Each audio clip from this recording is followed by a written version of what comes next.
vamos. ¡Ah! Mira otro al lado. Broom Park. ¡Eso fue un rayo!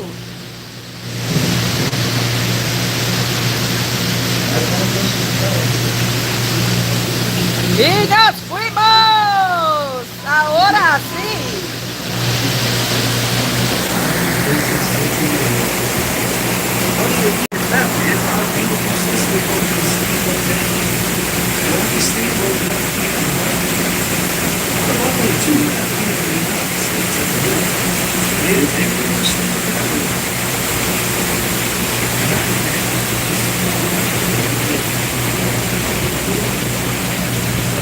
Down by the Mississippi River, here in New Orleans. New Orleans. Behind the Jacksonville building, you'll catch an incredible view of Jackson Square. This is one of the finest architectural settings in the United States. It was laid out in the 1720s as the Palace des Arms. It was later renamed in honor of General Andrew Jackson, 7th President of the United States, and the hero of the Battle of New Orleans. The focal point of the square is the St. Louis Cathedral, established in 1722 as the Church of St. Louis. It was later dedicated to cathedral in 1793. It is the oldest established and continuously active cathedral in the United States today. You are looking at the third structure to occupy the site of the French Quarter, which dates back to 1789. The first two were unfortunately destroyed by fire. On the left side of the cathedral is the Cabildo, and on the right, the Presbyterian building. These were once used as government buildings. In fact, the Cabildo is where the Louisiana Purchasers were signed in 1803. Today, these are the Louisiana State Museums. We're now heading around a very sharp bend in the river. This is Algiers Point. Algiers Point is one of the sharpest and deepest bends on the entire Mississippi River system. The water you're traveling over now is 214 feet deep. Natural depth. Notice some very interesting currents and countercurrents in this section of the river. Centrifugal forces are so strong coming around this 91-degree bend that it actually causes the river to flow back upstream. All this makes navigating the bend very difficult. So we have a traffic control system in operation, monitoring all river traffic. It's almost like an air traffic control system, but it's used for the river. Coming up to the left, you'll see a tall steel tower. At one time, a licensed river pilot who was a civilian employee of the U.S. Coast Guard was sitting in that tower and monitor all river traffic. Operations moved from the tower to a central location over on the West Bank back in 2010. But that tower is still used today to house cameras and control systems for the traffic lights mounted on the top of the tower. Now these traffic lights are usually activated when the river stage is 8 feet on the rise here in the hall, and will remain in operation until the river stage is 9 feet on a falling river, with the expectation that the river will continue to fall. We're at a low river stage right now here in the harbor. It's only about 6 feet, and it's not falling, and it's not rising. So these traffic lights are not activated.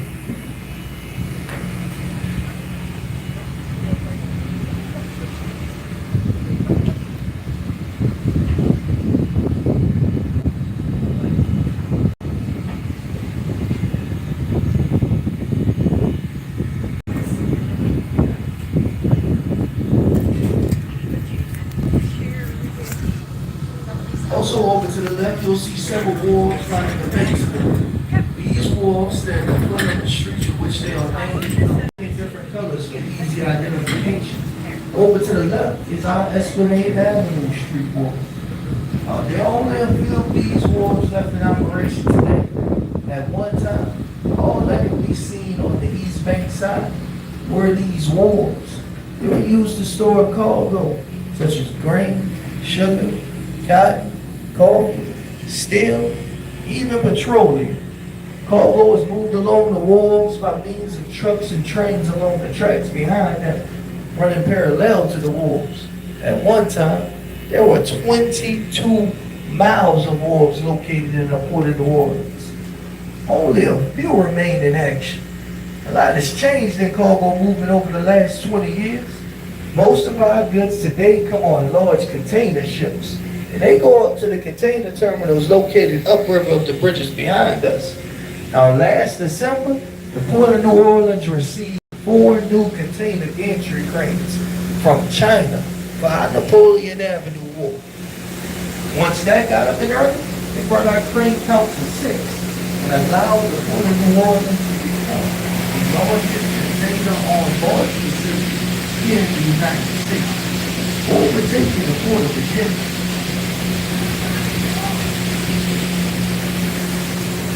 Now over to the left, you'll see a very unusual looking building. This is one of several on the campus of NOCA. NOCA stands for the New Orleans Center for Creative Arts. This is a high school for students who excel in visual and performing arts. The building just ahead of the NOCA building, with the words "You Are Beautiful" written there, is the old cotton steam press building. This building dates back to the early 1800s. The top of the building was blown off in Hurricane Betsy in 1965. And you can see the discolored bricks where it was fixed. It's beginning to rain. The words "You Are Beautiful," they were written there as a shining light of hope to many in a time of struggle and uncertainty for the city of New Orleans after the passage of Hurricane Katrina.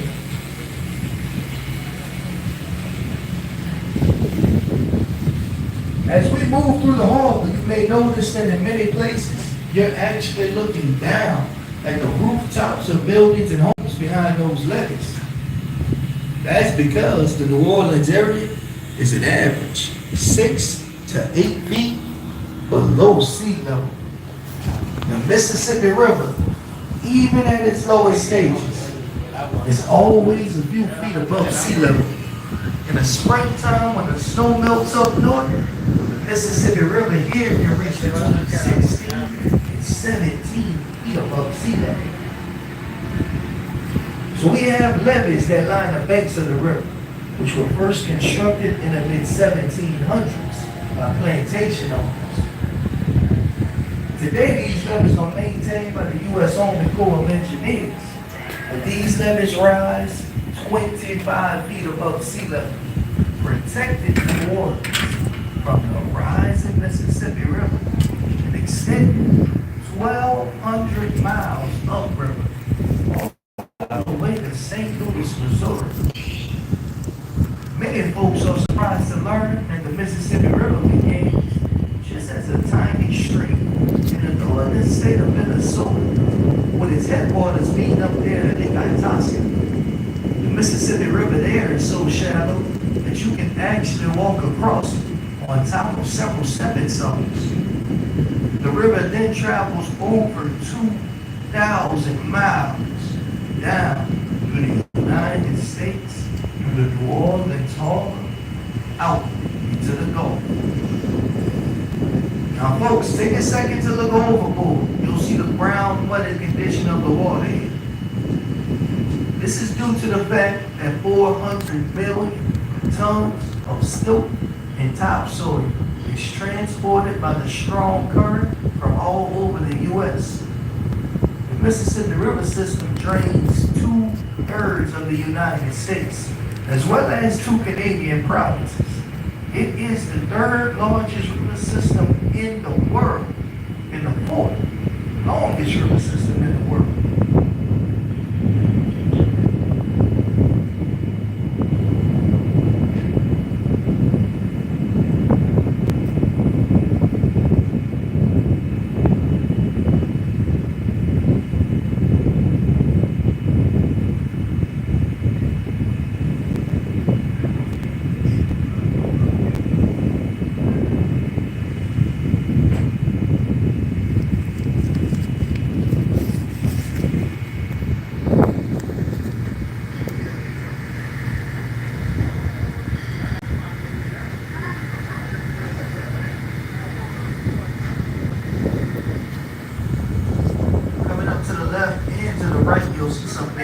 coordinates to begin the hall. To the left, on the east bank, you'll see three large white buildings in the hall.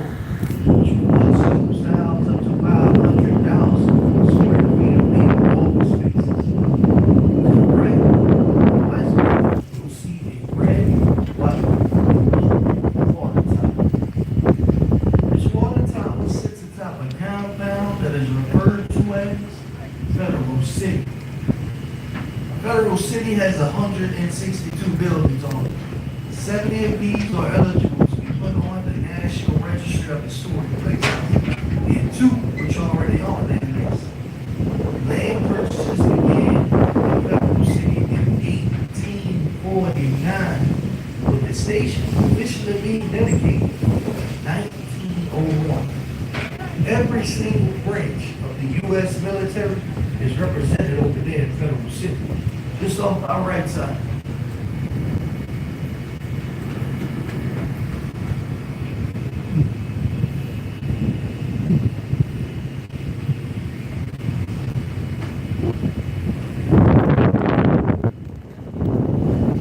Back over to the left, you'll see 2 large gray ships coming into view. These are the King and Kennedy. The large protrusion coming from one of the gates is called a Golbus Bow, and you'll see many of these on different ships as we move through the hall. Golbus Bow was developed to help increase the speed of a vessel, while at the same time decreasing the amount of impulse produced by the vessel. All vessels are responsible for any damages caused by that wave washing in the hull. So it's pretty nice to have one of those Golbus Bows. Looking at the smokestacks towards the back of the gates, you'll see the red, white, and blue stripes. Now this tells us that these vessels belong to the Representative located in the strategic roads around the United States. These vessels are under the control of the U.S. Maritime Administration, which is based out of Norfolk, Virginia. These are not naval vessels. They're supply boats under the control of the U.S. Maritime Administration.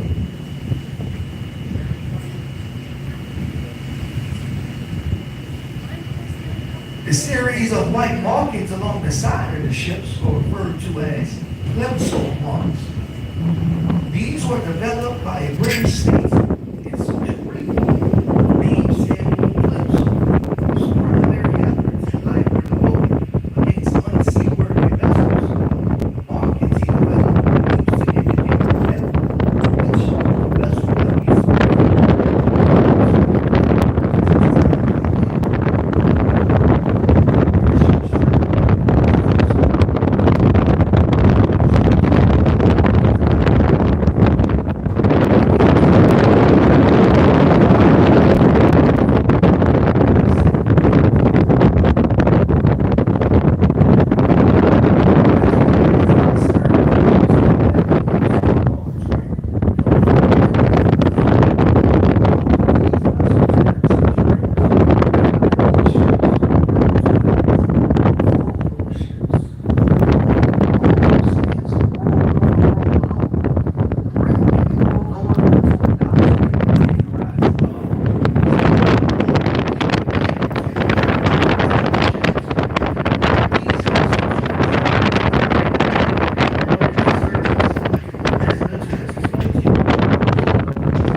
Lake Pontchartrain covers an area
the trees on the river. To the left, you'll see two old-looking homes coming up. These are the steam houses. They were built in 1905 by a railroad captain named Bill. Below that,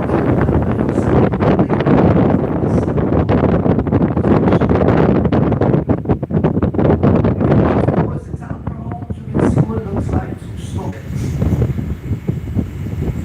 The Luda also become fascinated with these Japanese in the St. Louis world.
Especially during our high water season, which typically happens between March and April.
small inlet coming up to the left. Gracias, This is salud. known as shell bed slip. We have several wharves located on this slip at which vessels can tie up, take on, and unload cargo. Now, vessels from all over the world dock here at this slip. We usually identify, register the vessels in our harbor. So we have to move again. This is raining. The stern of the ship. For the most part, the flags we usually see are from Panama, Liberia, Singapore, Cyprus, and the Marshall Islands. The first ship that's tied up in the slip is flying the flag of Panama. The ship that's chasing us down the river is flying the flag of the Marshall Islands.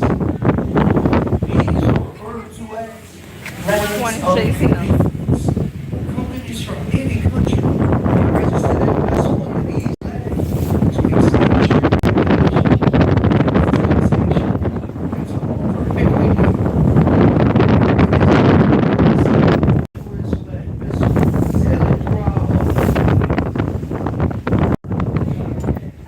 Hello. We're gonna be slowing down here to make our first turn.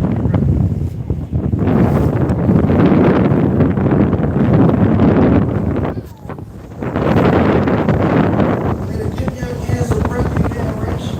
Turn it over to our wonderful Jasmine. Steamers. We here in New Orleans steamer. Proud to continue the tradition of jazz on the river. Featuring some of the finest musicians you'll find here in the city. If you would like to check the steamboat stompers out, come on inside the cabin of the third deck, which is also home to a small dance floor.